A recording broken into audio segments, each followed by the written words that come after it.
আমরা মানছি না, মানবো না। ভীষণ ডকুমেন্টে 10,300 চলবে, ধর্ণা চলবে, আন্দোলন চলছেই চলবে,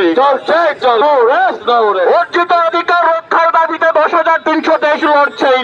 এর জবাব তোমায় দিতে হবে, এর জবাব তোমায় দিতে হবে। প্রতিশ্রুতি পালন করো।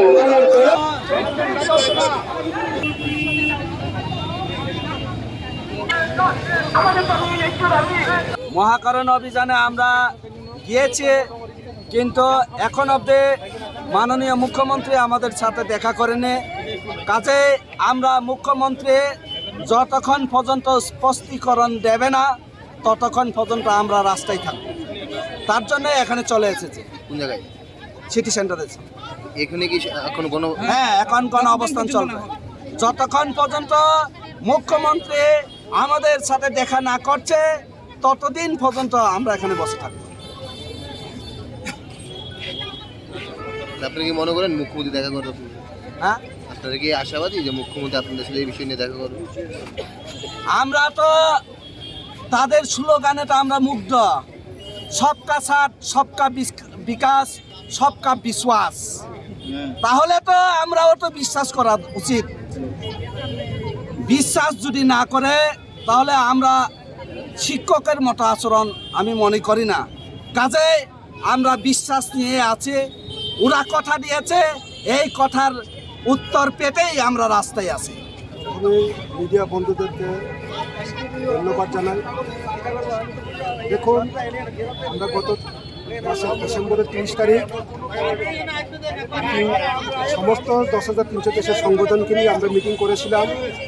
সেই মিটিংয়ে আমরা সিদ্ধান্ত নিয়েছিলাম যে রাজ্যের মাননীয় মুখ্যমন্ত্রী 10,323 সমাধান কল্পে উনি আইনজ্ঞদের সঙ্গে আলোচনা করেছিল। ফার্স্ট ফেজের যে মিটিং উনি মহাকরণের কনফারেন্স হলে করেছিল আইনজ্ঞদের সঙ্গে। উনি তখন মিটিংটা শেষ করতে পারেনি এবং সেই দিন সমস্যার কোনো সমাধান হয়নি। উনি বলেছিলেন মিডিয়া বন্ধুদের সামনে যে আর একদিন সেকেন্ড ফেজের মিটিং করে 10,323 সমাধান করবেন। যে বিষয়গুলি নিয়ে প্রশ্ন ছিল সেগুলি নিয়ে উনি জানবেন আরও, এবং সেদিনই উনি কীভাবে সমাধান করতে হয় উনি ঘোষণা করবেন। সেই মোতাবেক আমরা অপেক্ষা করেছিলাম প্রায় 1.5 মাস, কিন্তু রাজ্য সরকারের তরফ থেকে কিভাবে সমাধান করা হবে তা কোনো কিছু উদ্যোগ গ্রহণ করেনি। যার কারণে সেই দিন আমরা মিডিয়ার মাধ্যমে রাজ্য সরকারের কাছে আহ্বান রেখেছিলাম যে আগামী 3 তারিখ আমরা মহাকরণ অভিযান করব এবং মুখ্যমন্ত্রীর সঙ্গে আলোচনা করব, এবং মুখ্যমন্ত্রীর সঙ্গে আলোচনার পরেও যদি আমাদের কোনো সমাধান না হয় কিন্তু আমরা রাস্তায় বসে থাকবো। কিন্তু আমরা আজকে 11টার সময় জড়ো হয়েছিলাম রবীন্দ্র ভবনের সামনে থেকে, এবং প্রায় 12টা থেকে 4:30 পর্যন্ত সার্কিট হাউস সংলগ্ন স্থানে আমরা অপেক্ষা করেছিলাম। রাজ্যের মাননীয় মুখ্যমন্ত্রী আমাদের সঙ্গে আলোচনা করবেন এবং কীভাবে সমাধান করবেন উনি ঘোষণা করবেন, কিন্তু কোনো মুখ্যমন্ত্রী অফিস থেকে আসার আমরা পাইনি আলোচনা করবে কি না 10,000-এর সঙ্গে। যতক্ষণ না পর্যন্ত মুখ্যমন্ত্রী শুধু আলোচনা না সমাধান না করে ততক্ষণ পর্যন্ত আমরা কিন্তু গণ অবস্থান শুরু করলাম। যতদিন না পর্যন্ত সরকার ঘোষণা না করছে ততদিন পর্যন্ত আমাদের এই গণ অবস্থান কিন্তু চলতে থাকবে। আমরা